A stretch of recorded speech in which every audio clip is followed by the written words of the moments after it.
Hey, if you want to know the 3 best kept secrets for intermittent fasting, then stay tuned on this video. My name is Jaspers. I'm the founder of VitaLife, where we help our clients lose 20, 40, 60, even up to 70 pounds in their first 40 days. We've helped over 20,000 people so far, and would love to give you some of the secrets to what makes our clients so successful. Intermittent fasting helps you burn fat while you still keep muscle.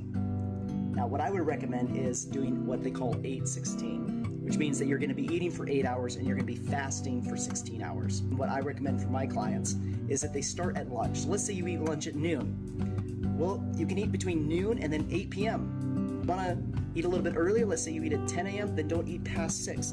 Even if you do nothing else, if you don't change your diet, there's so many studies out there that show just by intermittent fasting, you're going to burn fat while keeping your muscle. If you also eat healthy foods, you're going to supercharge your results, and that's something that we teach our clients to do, where they can get those amazing results. All right, the second thing is that intermittent fasting dramatically reduces your chances of disease because it gets rid of something called inflammation. Pretty much every disease process starts with chronic inflammation. So if you want to cut that off at the source, doing the 8-16 fasting is a great way. It tremendously, and there's so many studies out there that show that, tremendously lowers your inflammation and your inflammatory markers, tremendously lowers your chances of getting a disease, and it makes you much healthier. And then the other thing too is the shorter you can make that window. So let's say you can go 7 and 17, right? 17 hours of fasting, 18 hours of fasting, 19 hours of fasting. The more you can do that, the more those health benefits will come.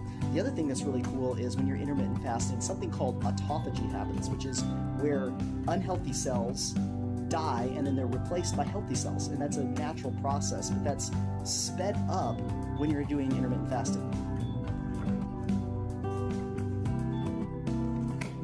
Well, the third thing that intermittent fasting does that most people, the third secret that most people aren't aware of, is that it helps your memory and your brain function. Your cognitive ability actually increases when you're intermittent fasting. So especially as we age, it's really important that we try to stay as sharp as possible. It can stave off Alzheimer's. It can stave off dementia by intermittent fasting. One of the more recent studies showed that hippocampal neurogenesis, and what does that mean? Hippocampal neurogenesis is the creation of new cells in our brain that help us remember things and that help our cognitive ability. So one of these studies actually showed that by intermittent fasting, and that being the only intervention, in other words, again, not changing our diet, but we're just going to intermittent fast, it will make our mind better. It'll make our memory better. It makes our short-term memory better, as well as building the correct proper neurons over time to make our long-term memory better as well, our muscle memory, things like that. So if you want to stay sharp, stay smart, intermittent fasting is the third secret. So I would love to hear from you. If you have experience with intermittent fasting, comment. If you need some help, send me a message. You need some help losing weight? Like, man, I feel like I've been stuck. I've been really trying really hard, and I've been trying to do this, or maybe you're struggling with intermittent fasting, maybe you're struggling with the discipline. Shoot me a message. Let me see what I can do for you. I'd love to help you out. Again, my name is Davis, founder of VitaLife. Try some intermittent fasting.